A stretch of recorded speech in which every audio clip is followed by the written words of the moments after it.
Hi everyone, it's Simon here from Sterling Coaching, and as we get to the end of this week, I thought I would drop a video in just to explain a little bit more than perhaps I could with a text post about my own experience with Verne Harnish's one-page strategic plan, and also the importance as we are in the middle of this year in making sure that we finish the year strong, that we cope with everything that is happening around us, and that we really look at our plans and make better decisions against them.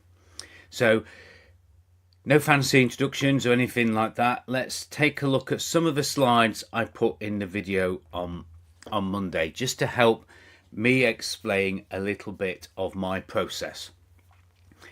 So I want to share one thing that I do every New Year's Day, or certainly the day after New Year's Day, and I sit down with my wife and we look at the end of the following year. We look at all the things that we want to achieve, and we look through those binoculars, through that machine at the end of the year that's coming, and we look at the aspects of our wheel of life. We look at what we want to do with our health, with our hobbies and our interests. We look at what we want to do with our environment, where we live, where we work. We look at our spiritual side of where we want to be, our relationship side of where we want to be. And that is really important to do that together. And it's like it's a PowerPoint presentation, but it's done in a way that we just add images that mean something to us. So if we want to go on holiday to Florence, by the way, we would put an image of Florence into that scrapbook. So it's very much a scrapbook, not of the past, but a scrapbook of the year to come. So that's one of the things I do to really make sure that my cunning plan works for the year ahead. And as I stand here in the middle of July, what I will do is I will look at that scrapbook and see and remind myself of the emotional connections of the things that I said I wanted to achieve this year in life together. So that's point number one. Okay. Point number two is to review my strategic plan. So I'm now in quarter three. So I've set my goals for quarter three. I've aligned them with my longer term goals in 5 years' time. I've aligned them with my 3-year goals, and I've aligned them with what I wanted to achieve at the end of this year. So I've mapped out my goals, and I can tell you what those 5 categories are, what those 5 lines are. 1 is finance. 2 is my business, and particularly group coaching, because I'm having a big push on group coaching more so this year, and getting ambitious founders, business owners of digital agencies and marketing agencies and people like that into my group. People who are stuck but really want to get moving. So that's a big line on my plan. Hobbies and interests. So I want to do more walking. We've got our caravan holidays all planned. I've got in there health. So I've been going through some tests. I've been having problems with my eyes. So I want to get all those things back on track. So that's on there. And it's really about making sure that I'm doing something in this current period. So I don't do mine in quarters. I find that a little bit too long for me. So I do mine in an 8-week cycle. So I follow the base camp model. So I'll have 2 weeks of intensity, which I'm just coming to the end of at the moment. Then I'll have 4 weeks of working through it, implementation, calibrating, accelerating, and then once I've achieved what I want to achieve, then I'll take 2 weeks away from my plan to recover, and you can hear my dogs barking outside there, to recover and just have a little bit of free thinking time before I start the next cycle. So that's how I work with my cycles. But I'm always doing something now that is achieving the goals in that period that drive me towards those end of year goals as well. So that's how I work my plans.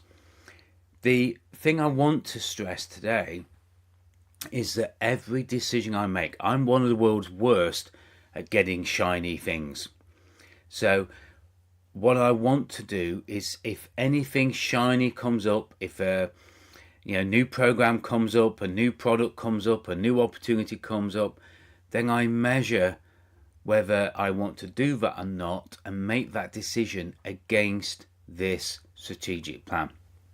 I don't use this full strategic plan. I use just an excerpt of it. If you want a copy of that excerpt, then please let me know.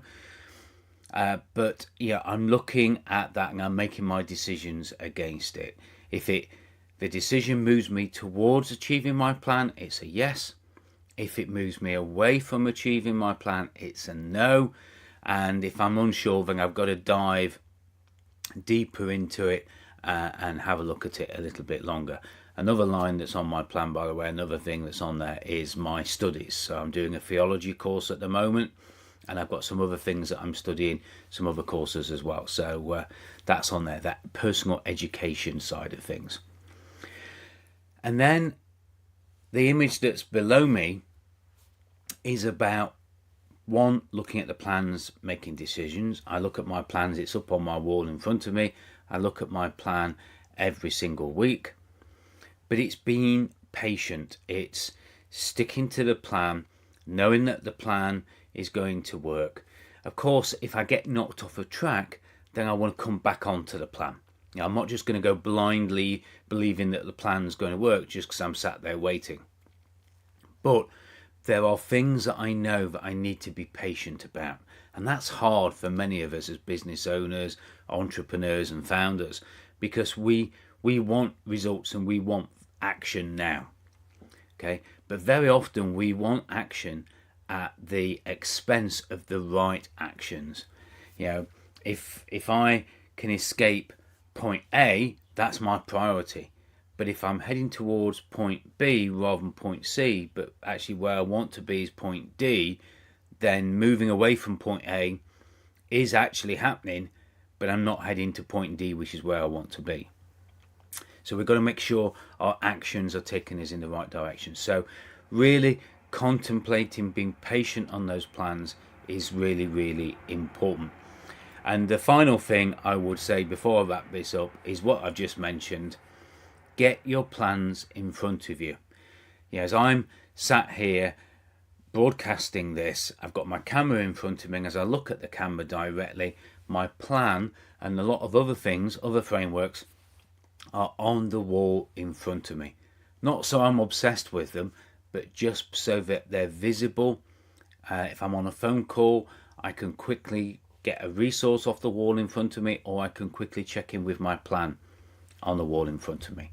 So take some time, look at the future, get a clarity, work through the plan.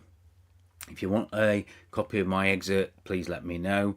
Full credit to Verne Harnish for all that I use of the one-page strategic plan from the Rockefeller Habits.